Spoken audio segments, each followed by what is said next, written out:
Moroha was getting ready to fight a giant dragon. He launched a magical attack, but the dragon breathed fire back at him. Moroha quickly blocked the flames with his magic shield. The Sword of Salvation unit prepared to back him up, while Moroha began casting his spell. The dragon kept firing waves of flames. Some of the team focused on reinforcing the shield spell to withstand the attack. Edward moved into position to strike the dragon's left wing. Just then, the dragon swung its tail toward him, but Angela reacted in time and blocked the tail with her sword. Sophia delivered a powerful blow that knocked the dragon back. Other members followed with a mix of magic blasts and physical attacks. Shizuno cast a freezing shade spell onto Satsuki's sword. Satsuki then swung her sword toward the dragon, freezing it solid. The massive creature crashed to the ground, but moments later the ice around it shattered and the dragon roared back to life. By that time, Moroha had completed his high-level dark magic spell, the 8th tier Thunderstorm Helix. He was truly grateful to all his friends who held off the dragon while he prepared the spell. As the dragon charged again, Moroha unleashed the spell and struck it with his blade, creating a massive explosion. Even in moments that feel hopeless, when death seems inevitable, there's always a glimmer of hope like a speck of gold hidden in a pile of gray rubble. 6 months earlier was the first day of school at the private Akane Academy. The students at Akane were special individuals chosen because they carried memories from past lives and could use inherited ancestral magic. On that day, the opening ceremony for new students was held. The principal, Mary, gave a welcome speech and expressed her hope that the students would grow into heroes capable of defeating metaphysical threats. Moroha was one of the students attending the ceremony, though he ended up sleeping through most of it. While dozing off, he had a dream of a past life where he saved a girl. In the dream, the girl leaned in as if she was about to kiss him, but Moroha suddenly woke up, only to find someone standing right in front of him, who then knocked their forehead into his punishment. Startled and in pain, Moroha realized it was a girl named Satsuki. She scolded him for sleeping during the ceremony. What shocked Moroha even more was how much Satsuki looked like the girl from his dream, Sarasha, and he accidentally called her by that name. With tears in her eyes, Satsuki called him Flaga and suddenly jumped into his arms, saying she had missed him terribly. Moroha tried to explain that he was not Flaga, but just Moroha. Still, Satsuki insisted that he was her older brother from a past life because she had heard him say Sarasha's name earlier. Moroha admitted that he could barely remember anything from his past life, and the name Sarasha just popped into his head out of nowhere. As they talked, they noticed a girl had collapsed nearby. Moroha rushed to check on her. Satsuki assumed the girl might be anemic or something similar, but when Moroha got closer, the girl suddenly opened her eyes, called him Shusora, and kissed him out of the blue. Shocked, Satsuki quickly separated them. She angrily accused Moroha of kissing a random girl. Moroha explained that the girl had kissed him, not the other way around. The girl closed her eyes again, but Satsuki snapped at her, calling her a sneaky cat. She was upset that the girl had kissed Moroha and claimed she had mistaken him for someone else. Satsuki was baffled by how someone could kiss a stranger like that. Feeling irritated, she saw the girl as someone who had stolen her spotlight. Moroha tried to calm the situation, but the girl casually asked what it felt like to kiss her. She did not seem bothered at all by what had happened. Moroha then criticized her for treating something so personal so carelessly. Satsuki was frustrated watching them talk so casually in front of her, especially since Moroha didn't seem to care about her and didn't even remember who she was. Upset, Satsuki yelled at him and ran away, leaving the two behind. On the first day of class, Mr. Taro asked the students to start introducing themselves. Suddenly, Satsuki raised her hand and introduced herself first. She says she was determined to become the second strongest savior at the school and even asked the others to follow her lead. The whole class fell silent, confused by Satsuki's behavior. They didn't even know her, so they couldn't understand why they were supposed to follow her. Satsuki explained that she was just trying to set an example because everyone looked as calm as a bunch of cats. Moroha was baffled by her attitude and asked Mr. Taro to just continue the introductions since their time was limited. Mr. Taro agreed and encouraged everyone to get to know each other quickly. As he began calling names from the attendance list, Satsuki looked at Moroha and playfully stuck out her tongue. The first name called was Shizuno, but she was fast asleep at her desk. After that, the students went to change clothes for training. Shizuno quietly promised herself that she would beat everyone during practice so that Moroha would compliment her. Satsuki confidently stated that no one could possibly oppose the love between her and Moroha. The other students looked puzzled by her bold declaration. On their way to the training grounds, Satsuki suddenly called out to Moroha and ran up to him. She boldly invited him to go on a date after school, then linked her arm with his and leaned in close. Moroha looked awkward and told her he was actually planning to look for a part-time job. Satsuki reminded him that the school didn't allow students to work while enrolled. Soon, they passed by a separate room that looked like a coliseum. Shizuno explained that if someone got injured inside, their injuries would be healed as soon as they left the space. Once they arrived at the training area, Mr. Taro began explaining that there were two types of saviors, the Sharingan, who use light-based skills, and dark arts users, who draw power from darker sources. That day, Mr. Taro planned to teach them how to use light skills. With a specific movement, his body suddenly lit up, amazing all the students. He explained that the glow came from something called Plana, the source of light-based skills. One student asked how to activate that power and said they were eager to try. Mr. Taro told them that everyone carried memories from their past lives, so they should be able to use Plana by instinct. The students gave it a try, but no one succeeded at first. Then, out of nowhere, Satsuki showed off her ability to use Plana. Everyone was shocked to see the energy radiating from both of her hands. She even lifted another student with one arm and spun them around. Satsuki was thrilled to finally show what she could do. Moroha was about to try using Plana too, but decided to hold back. Satsuki walked up to him and asked if he had seen her power just now. Suddenly, a student named Jen started complaining. He said the class felt pointless and wished a rampaging metaphysical being would show up at the training grounds. His friends asked why he would want something like that, and Jen said if the threat level were high enough, even first-year students like them might be allowed to fight. He and his two friends burst out laughing. Satsuki walked over to them and called them a disgrace as saviors. She told Jen to think carefully about what he had just said. Jen mocked her, calling her a hero of justice. Satsuki snapped back, saying he smelled bad and should toss his brain into the garbage incinerator. Jen, clearly upset, suddenly activated his Plana, and the other students were amazed to see him channeling it throughout his entire body. Mr. Taro, their teacher, tried to stop the fight between the two, but Jen instead suggested having a sparring match with Satsuki. Mr. Taro objected, saying it was inappropriate to have a practice duel on the very first day of school. Unexpectedly, Satsuki agreed to Jen's proposal, which left the teacher with no choice but to allow it. The sparring session began. Jen took off his necklace and summoned a massive axe as his weapon. Satsuki responded by drawing her sword Arceal. Moroha didn't understand how they could summon weapons like that. Shizuno explained that by channeling their planet into themselves, they could manifest weapons they used in their past lives. The fight between Satsuki and Jen began. Moroha was worried whether Satsuki would be alright. She kept swinging her sword, attacking Jen, but his much larger build allowed him to block her attacks with ease. Jen kept mocking Satsuki's missed strikes. Frustrated, Satsuki aimed low and lunged with all her strength, but her attack missed again and her sword slipped from her hand. Gen told Satsuki to pick her weapon back up. He said that the match was supposed to set an example for the others, so they should start the attack again. Feeling frustrated, Satsuki quickly ran to retrieve her sword. Just then, Gen swung his giant axe and tore part of her uniform.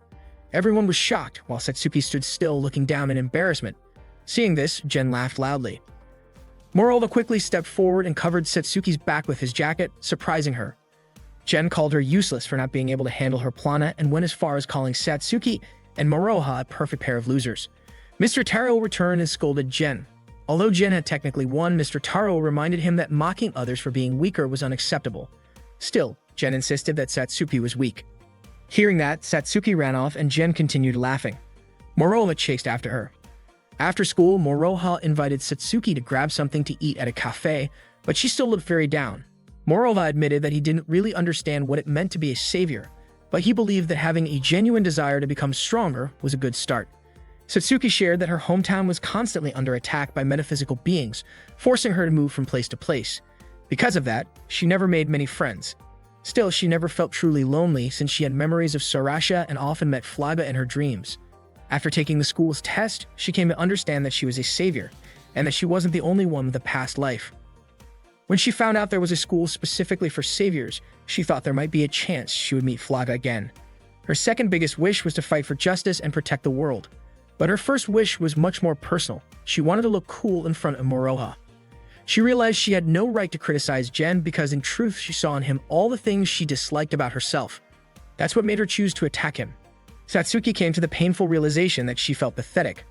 She quietly hoped that Moroha, as her older brother, would scold her like he used to. Suddenly, Shizuno appeared, offering to scold her instead. Satsuki was surprised and assumed Moroha had asked Shizuno to come, but he shook his head. Shizuno called Satsuki a sneaky thief who was secretly dating someone. Satsuki scolded Shizuno for eating all her snacks, but Shizuno thought Satsuki was feeling down and had lost her appetite, so she said she ate the snacks for her sake. Satsuki then explained that she and Moroha were siblings in a past life, so they had a lot to talk about. She asked Shizuno to step back, but instead, Shizuno hugged Moroha and pressed his face into her chest. Satsuki's face turned red and she asked what Shizuno was doing, but neither of them paid her any attention.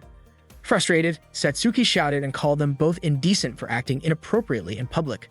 She can question whether Moroha just really liked that part of a woman's body and blamed Shizuno for shamelessly using hers to get guys' attention. Calmly, Shizuno said Satsuki shouldn't be upset just because she didn't have much to show in that area. Satsuki, flustered, pressed her chest with both hands to prove that she did have something there. Shizuno apologized, admitting that she probably shouldn't have said something that harsh. Satsuki only felt worse and started to believe she was just pitiful. Trying to comfort her, Shizuno reminded her they were still in their growth years and kindly offered Moroha back to Satsuki.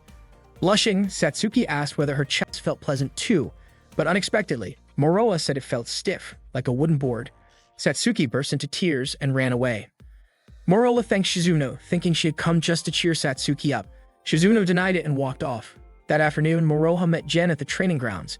He asked Gen to apologize to Satsuki, but Gen said he would only do it if Moroha managed to land a hit on him. Gen pulled out his axe and charged at Moroha. Meanwhile, Satsuki was taking a bath, thinking about how kind Moroha had been, just like in their past life. Suddenly, Shizuno barged into her room and told her about what was happening with Moroha. Without even getting fully dressed, Satsuki rushed out to find him. At that moment, Moroha was struggling in his fight against Gen, who had just sent him flying with a powerful strike. Moroha admitted he couldn't follow Gen's movements in battle. Gen's two friends praised his incredible speed and referred to him as Jinsukatsu, someone whose movements were lightning fast. Moroha was overwhelmed. When Gen attacked from behind, Moroha barely managed to block the strike, but he was thrown back again. Satsuki arrived at the scene and called out to him. Seeing her, Gen said he would continue the fight with Satsuki instead and made an inappropriate remark about tearing her clothes. Hearing this, Moroha became furious and attacked Gen, but the strike only landed on Gen's axe. Gen swung his axe and instantly shattered the sword Moroha was using. But Moroha did not give up. He kept attacking Gen with his broken sword. Even after multiple strikes, he could not land a single hit.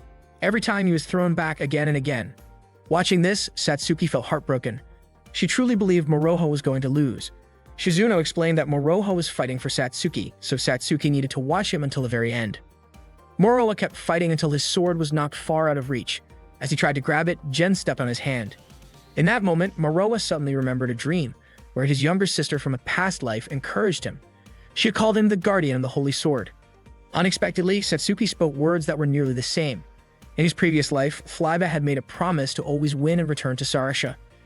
As Gen raised his axe preparing to strike, Satsuki shouted out a promise. She would kiss Moroha if he won. That moment triggered a sudden realization in Moroha. He remembered how to summon his weapon. He then called forth his sword named Saratiga and rushed toward Gen with determination. Just then, Mary, Taro, and Maya arrived on the scene to try to stop the fight.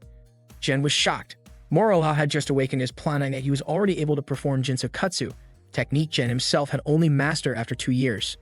Their weapons clashed, and in the end, Gen lost consciousness. Satsuki ran to Moroha and embraced him as his strength began to fade. Mary then mentioned the term Ancient Dragon, which referred to a spirit from the past or an ancestral soul born from the War of Death. Moroha was dreaming about Satsuki, who told him she believed he would keep his promise to win and come back to her, so she hoped he would not let her down. In that dream, she leaned in and kissed him. Her lips felt soft like a little girl's. Moroha opened his eyes and woke up to find a small girl sitting on top of him. She quickly got off and said his pain had disappeared. Moroha had no idea who the girl was. It turned out she was Maya, Mari's younger sister. Moroha realized Maya had just transferred mana through his lips to help restore his magical energy. He then understood that Maya was the one who had kissed him. Maya's face turned bright red with embarrassment.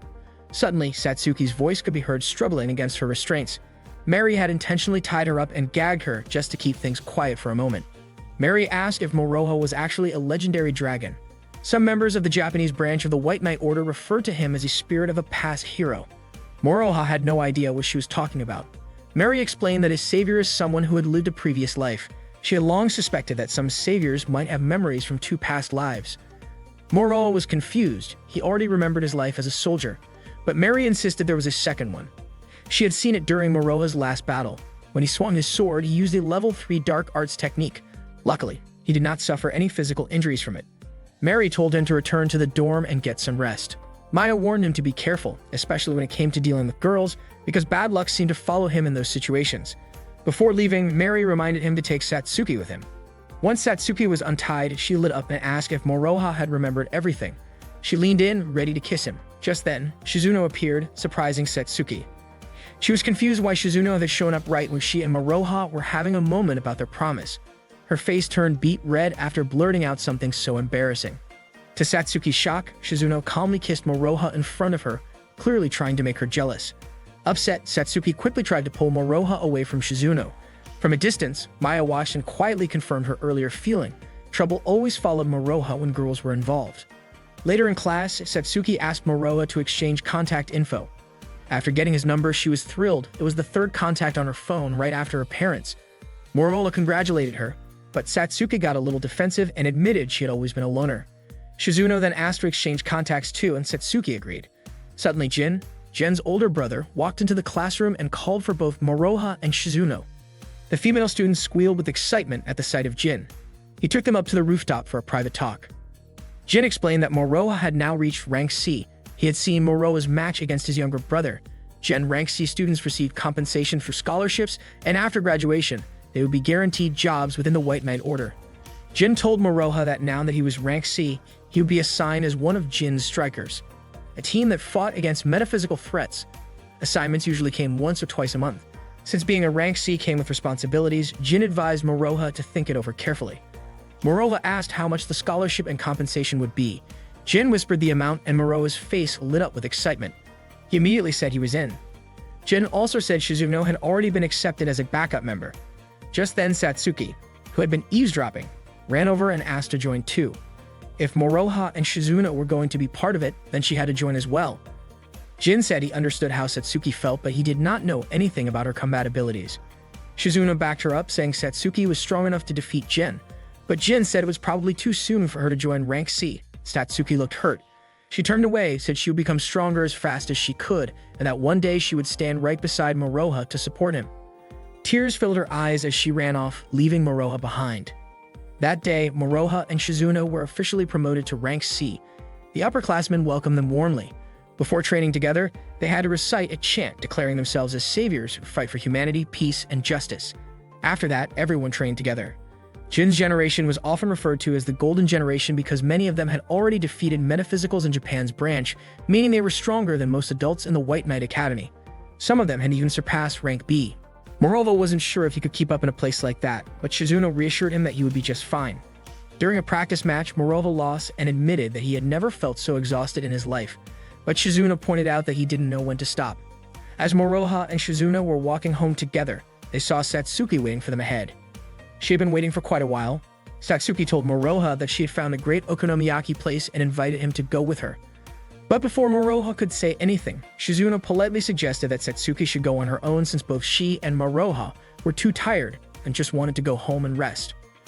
Shizuno reminded Moroha that they would be training every day from now on, so it would be better for him to get some rest and prepare for the responsibilities ahead. Satsuki apologized, realizing she shouldn't have invited them out that late. Shizuno told her it wasn't her fault, that since they got home late every day, having Satsuki wait around would only make them feel guilty. Satsuki asked if she could invite them out again on a day off. Before Moroha could answer, she suddenly ran off. Moroha was confused as to why Shizuno had said that to her. According to Shizuno, she just didn't want Moroha to lose again in training. However, Moroha didn't like how Shizuno handled the situation. He'd thanked her for helping him, but admitted that it didn't sit well with him when someone went that far on his behalf. Before parting ways, Moroha asked Shizuno to make him happy by giving him a smile. Then, Moroha ran after Satsuki. She was crying the whole way, realizing that Shizuno was just telling the truth. Suddenly, Moroha called her and asked if she was crying. Satsuki denied it, saying she was just having a pollen allergy. Moroha knew she was lying and told her she looked awful when she cried. As it turned out, Moroha was standing right behind her. Satsuki, shocked and embarrassed, blushed deeply. They walked together for a while. Moroha said he would eat okonomiyaki or anything else during his day off, but he would prefer if Satsuki made it for him. Satsuki promised to make the best okonomiyaki ever, so good that Moroha would become addicted to it. Moroha then asked if he could keep calling Satsuki before going to sleep. Satsuki teased him, saying he was like an older brother who couldn't be apart from his little sister. Still, she said he could call her 2 or 3 times a week. On the morning of their day off, Satsuki called Shizuno to invite her out. They went to a shopping mall together. When they arrived, Shizuno asked what the occasion was for inviting her out to a place like that. Satsuki told her that she wanted help picking out a gift for Moroha to celebrate him reaching rank C. Satsuki explained that she invited Shizuno because she had no idea what kind of gift to give, and since she didn't have much money, she hoped they could choose and buy something together. Hearing that, Shizuno immediately walked away from Satsuki, but Satsuki kept begging her. Eventually, Shizuno gave in. They began searching for a gift for Moroha, but after wandering around the mall, they couldn't find anything suitable. They decided to take a break on a bench as Shizuno was feeling tired. Satsuki apologized for dragging her along, but Shizuno invited her to grab a snack to help ease the fatigue. Satsuki went to buy some ice cream, and while doing so, she happened to see two little kids sharing ice cream together. The sight reminded her of her childhood in a previous life. The weather looked gloomy that day, and suddenly, people started running in panic after spotting a metaphysical creature in the form of a snake. Chaos broke out as everyone ran to safety. Satsuki became worried about Shizuno. The snake's presence made the children cry in fear. Satsuki froze. She was terrified, but she thought that running away would mean failing as a little sister. So she quickly summoned her planet and weapon, then rushed forward to confront the snake-like metaphysical being. She asked Shizuno to take care of the frightened children. However, Shizuno didn't think Satsuki could handle the creature alone. Satsuki charged and leaped toward the snake, slashing her sword across its body. After landing back on the ground, she was shocked to see the creature's head still moving. Meanwhile, Shizuno began casting a freezing spell to stop the creature. The power of her magic visibly hurt the snake. Shizuno had already contacted the school in Moroha, and she also helped evacuate the civilians. Satsuki urged her to leave the area, saying it was too dangerous, but Shizuno confidently replied that she was a well-known mage around the world and could easily handle this. Satsuki arrogantly said she didn't need Shizuno's help. Then she ran into the shopping center, followed closely by the creature's head. From above, Shizuno launched magical attacks at the beast. Satsuki leaped onto the snake's body, slashed it, and prepared to decapitate it, only to be taken aback when multiple heads suddenly emerged. There weren't just 2 or 3, there were 9 serpent heads surrounding her. That's when Shizuno realized they were actually facing the leader of the Hydra. Satsuki began to feel overwhelmed, thinking she might not be able to defeat the Hydra on her own. She decided to retreat, but unexpectedly, the Hydra released a cursed attack. Without hesitation, Shizuno jumped in front of Satsuki to shield her, and the curse struck Shizuno's body. The petrification curse began to spread across her. With calm determination, Shizuno told Satsuki to amplify her prana to resist the curse. Satsuki tightened her grip on her sword, ready to face off against all 9 Hydra heads. One by one, they began to block her path. As she prepared to fight, she saw Shizuno slowly turning to stone. In desperation, Satsuki shouted Moroha's name. At that moment, Moroha was in a meeting with the Striker team. Jin explained that the metaphysical creature they were facing was a high-level threat, similar to the one that appeared during the Darko Bay incident. He also mentioned that he had never encountered a metaphysical being with 9 heads before. Moroha suggested they send reinforcements immediately, knowing Satsuki and Shizuno were at the scene. But Jin refused. He said they couldn't deploy help, not for this kind of opponent. If it were a regular metaphysical entity, they could have, but in this case, it would take 100 soldiers to bring it down. Jin asked Moroha to understand the situation. Hearing that, Moroha remembered his childhood, specifically, the time when his parents were undergoing surgery. He had pleaded with the doctors to use his own blood to save them, but the doctors told him he was too young to be a donor and asked him to understand the circumstances. That memory gave him the courage to speak up to Jin. With conviction, Moroha said that a human life has no replacement. He brushed aside Jin's hand and questioned how they could call themselves the Swords of Salvation if they couldn't save 2 girls in danger. At that moment, Satsuki was doing her best to keep Shizuno conscious. Suddenly, the Hydra's tongue lashed out, wrapped around Satsuki's body, and held her tightly. She screamed out Moroha's name, believing he would never praise her if he saw her like that. One of the Hydra's heads opened its mouth, ready to swallow Satsuki whole. She felt helpless, convinced that her life was about to end. Just then, Moroha appeared and swiftly sliced off the Hydra's head with his sword, Saratiga. He apologized for making Satsuki and Shizuno wait so long. Without wasting any time, he jumped onto the metaphysical creature, determined to cut down the rest of its heads. Unfortunately, the Hydra proved to be tough to defeat. Shizuno slowly opened her eyes and saw how hard Moroha was fighting. She told him to stay calm, confident that he would not lose. She reminded him that he still had one more power left, and she believed he could use it. At that moment, Moroha suddenly remembered something. He said he would never let anyone take someone precious from him. He then started writing down a spell that had just come to his mind, all while dodging the Hydra's relentless attacks. The spell was a 5th-level dark art known as Black Gehenna. Moroha unleashed the magical attack on the Hydra's body. A massive explosion followed, damaging the shopping center and destroying the metaphysical Hydra completely. The curse on Shizuno's body was also lifted. Not long after, Mari and Taro arrived at the scene to see everything with their own eyes. The next day, Jin approached Satsuki and invited her to join the Strikers team. He had seen her bravery in fighting the metaphysical threat to protect others. Satsuki could hardly believe it. She was really going to be part of the Strikers. Jin then turned to Moroha and told him he didn't blame him for the choice he made, and in fact, he believed it had been the right decision. Jin made sure Moroha would remain in the Strikers as well. Before walking away, Jin said he was looking forward to their upcoming training session. Satsuki was still in disbelief. She was finally able to be with Moroha. Shizuno reminded her not to get in the way of her and Moroha, but Satsuki shot back, telling Shizuno to fix her own attitude and at least show some gratitude. Later, Moroha asked Shizuno about their past connection. However, Shizuno quickly walked away, saying they would talk about it another time. Tadanori, Shizuno's older brother, asked her about her friend who turned out to be an ancient dragon. He also mentioned that both Shizuno and her friend had taken down a Dreadnought class metaphysical. He praised Shizuno, saying she was pretty amazing. Shizuno explained that she and Moroha were just friends and that there was nothing between them like Tadanori seemed to think. That day, Shizuno went to a cafe with Satsuki and Moroha. She seemed lost in thought, clearly still thinking about what her brother had said. Satsuki had to call out her name several times just to snap her out of it. Moroha asked if she was feeling okay, but Shizuno didn't even seem to hear what they were talking about. Satsuki told her they were discussing metaphysicals and asked why she thought the principal had declared that it was the three of them who had defeated the one from before. At that moment, a British man walked past a group of children who were playing nearby. He even jumped over a circle the kids had drawn on the ground. The man kept walking until he reached the cafe where Moroha and his friends were sitting and talking. Back at the table, Satsuki said that it was really Moroha who had defeated the metaphysical. But Moroha pointed out that thanks to Satsuki and Shizuno, there were no casualties, so it had been a team effort. Satsuki said what Moroha did was honestly incredible. Shizuno added that aside from Moroha, only the Six Heads could pull off something like that. The Six Heads are elite members of the White Knight organization, ranked at S level, and there are only 6 of them in the entire world. The British man finally arrived at the cafe and the waitress greeted him politely. She came over and asked what he'd like to order, but he spoke in English, which she didn't understand. She quickly ran to ask the cafe owner for help. Seeing this, Satsuki stepped in to help and asked the man in English what he wanted. To her surprise, he replied in fluent Japanese. Satsuki was clearly annoyed that he could speak Japanese all along. He ordered Maxwood golden chip tea with sterilized milk and wasanban sugar.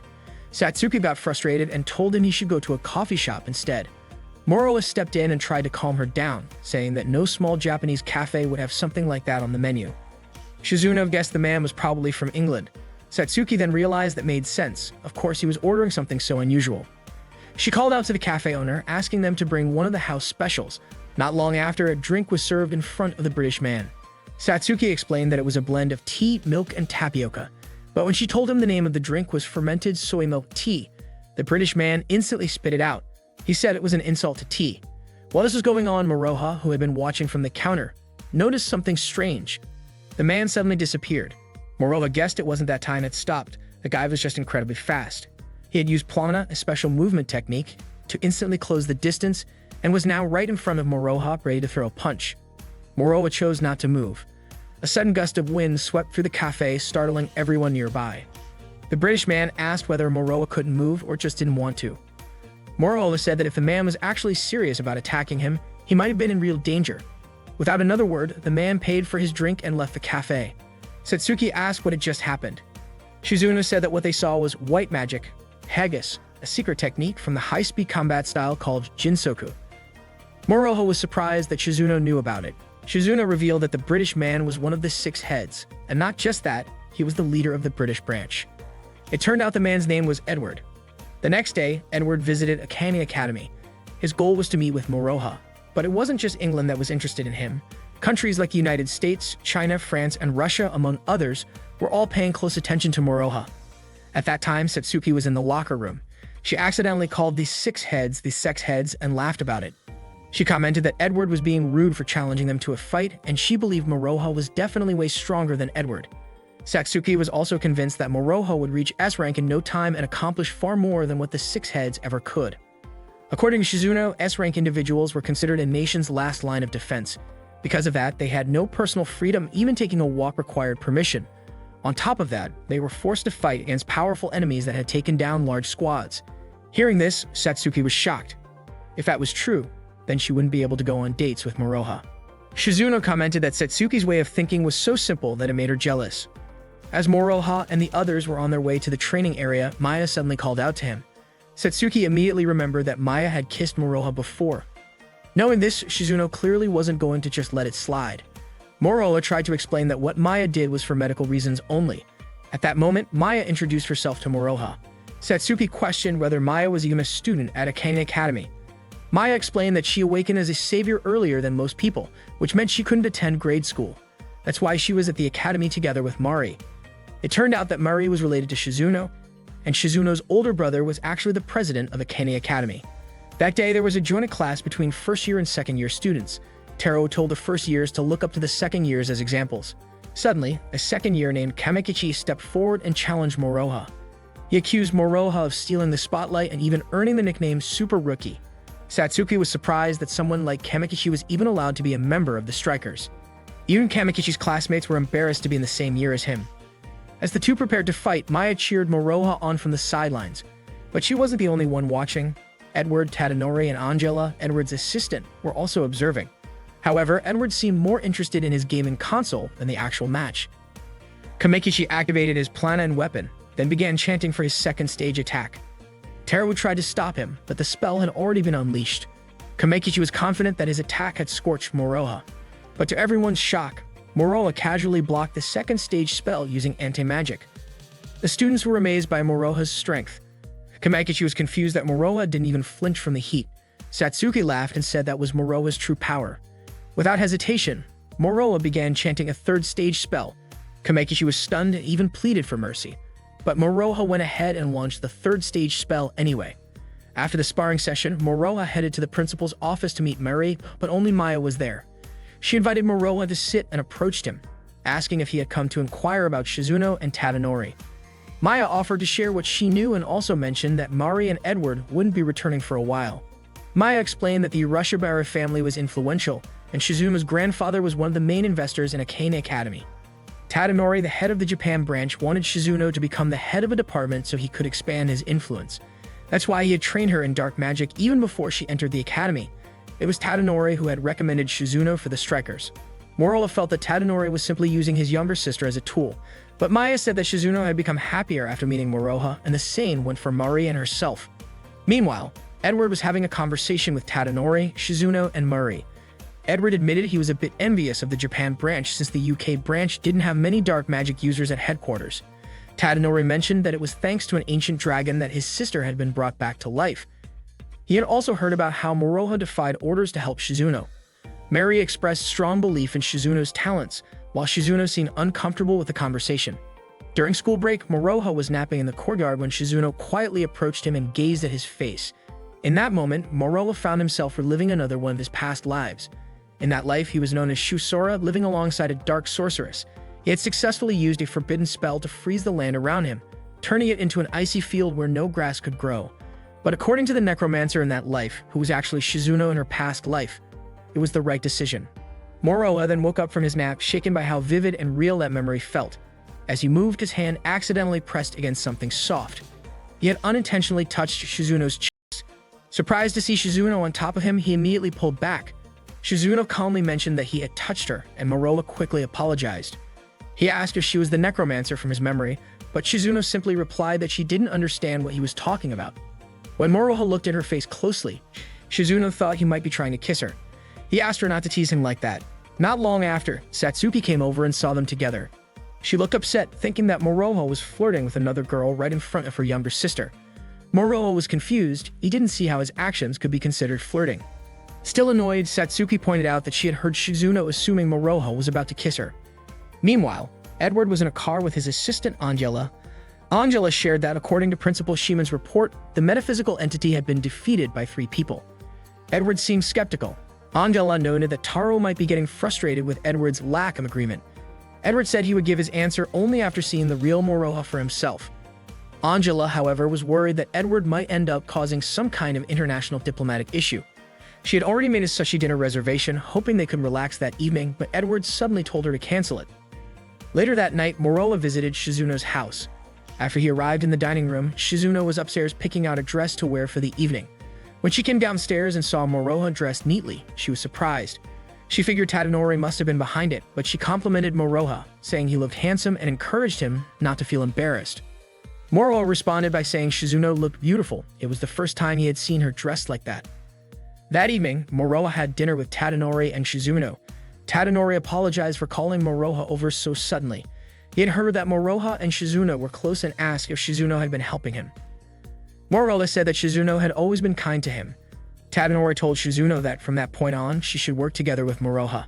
Tadanori then asked if Moroha knew the requirement to reach Shizuno's ranking level, but Moroha didn't. Shizuno explained that the requirement was to defeat a metaphysical creature that couldn't be taken down solo. Tadanori approached Moroha and said he had already met that requirement.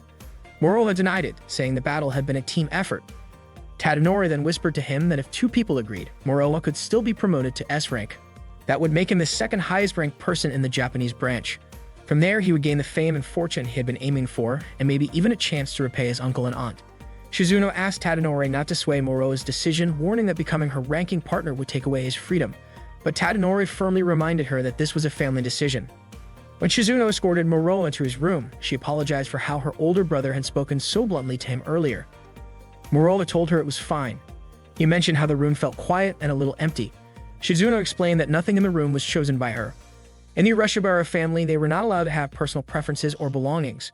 What she truly wished for was simply to sleep because in her dreams she could feel happiness. In her past life, Shizuno had been a young girl assigned to care for Shusora, who was held captive by the kingdom. She shared that her experiences with Moroha felt different, so much so that she never managed to fall asleep when she was with him. Moroha teased that it was because she was the one pretending to sleep just to mess with him. They stepped out onto the balcony for some fresh air. Shizuno, feeling cold, leaned closer to Moroha. He suggested they go back inside, but she refused, saying that she genuinely wanted to enjoy the night air. Later that night, a chauffeur from the Urashibara family was assigned to drive Moroha home. However, he asked to be dropped off along the way because he wanted to walk and get some fresh air. Before Moroha left the car, the driver handed him a package of food, which made him genuinely happy. He thanked the driver warmly. As Moroha walked down the road, he noticed someone following him. The person was wearing a helmet and without warning, activated their plana and summoned a double-edged sword. They launched an attack on Moroha, who focused on dodging rather than fighting back. Eventually, one of the sword swings tore through the package Moroha had just received, which made him upset. He then activated his own plana and summoned his weapon, Saratiga. During their clash, Moroha's sword unintentionally struck the attacker in the chest, revealing that the person was a woman. She had come to test Moroha's strength, determined to prove that he wasn't worthy. Her dual-edged sword transformed into two separate blades, and she continued her assault with sharp, precise movements. Moroha had no choice but to keep dodging. She then prepared to use a special technique. Fortunately, Moroha recalled a spell he had used in a past life. He quickly chanted the Breeze Blade incantation, and the spell was powerful enough to tear through parts of her outfit. Realizing this, the woman quickly fled into the night, leaving the fight unfinished. That same night, Shizuno couldn't sleep. Her mind was restless, filled with thoughts about what might lie ahead for her.